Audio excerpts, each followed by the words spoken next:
Picture this, you just woke up and look yourself in the mirror and you're feeling all fine and normal, but also strange. It's because you've not had the best month for a bunch of smaller reasons that don't seem obvious. You have lost some money, watched too many bad movies in a row, worked too many shifts in your dead-end job, and feel trapped in your day-to-day routine. But that doesn't matter to you because you have this big, massive thing that you've been super excited to do that you're gonna put everything into. You hop on your desk ready to work, and then you receive an email about that said thing, and it's not what you expect. Something that ruins this opportunity for you. This breaks you. You've worked so hard for this, and now it's ruined. You rethink everything and ask yourself this. This is a massive failure. Should I just give up right now?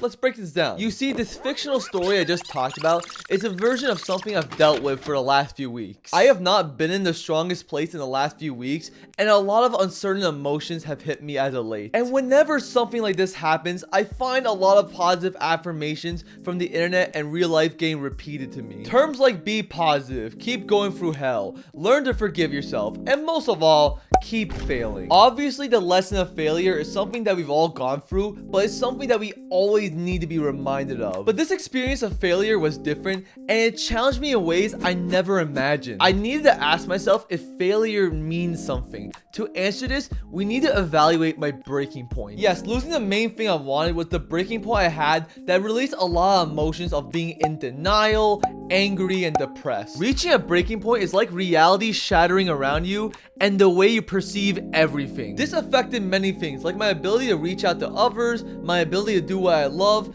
and even the way I viewed myself. I was so mad at this one entity and redirected all my energy towards something that I really had no control over. It resulted in a week where the only thing that really brought me happiness was the 1 hour I had to myself where I didn't check my phone, I showered, and I read a book. It's when I faced reality again is when I really felt down. Now, while this was a central piece and my feelings were valid, it was not the only piece to the puzzle to why I was down. Everything else around me was not working, and yet I was supposed to act like everything was fine because of this one thing I was putting way too much pressure onto. Like, saying that out loud reveals no. It's because I was so in denial about everything. I have this goal for 2022 to be the biggest year yet, and I kept acting like things were fine to achieve that. And it took me acknowledging that things weren't working for me to finally realize the situation. I acknowledged that what happened, and that I have more control over my situation than I think I do. Which leads me back to the moment where I considered giving up everything.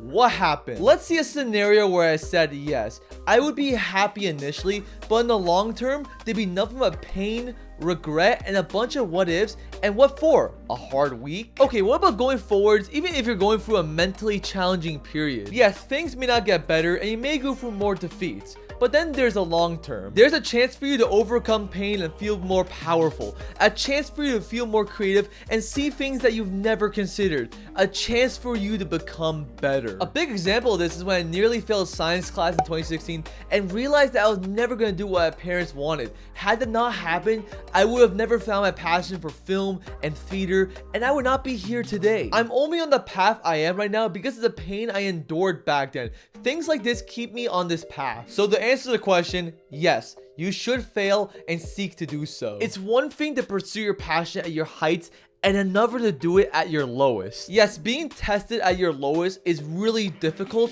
but also shows within yourself that you can push through no matter what. I love filmmaking too much to quit. After all, I did make a movie in 48 hours and somehow came out of it wanting to make more movies. But experiences like this show to me that I can push through anything. After all, Steve Jobs once said, you cannot connect the dots looking forward. You can only do it looking backwards. Push through and you'd be surprised to see where you'd end up. Alright guys, thank you guys so much for watching this video. This is a really personal video, but I really wanted to share to all of you. If you guys enjoyed this video, please give me a subscribe, like the video, click on the notification bell for alerts and brand new videos, and comment below, tell me you guys thought of the video. Anyways, I'll catch you guys in the next video.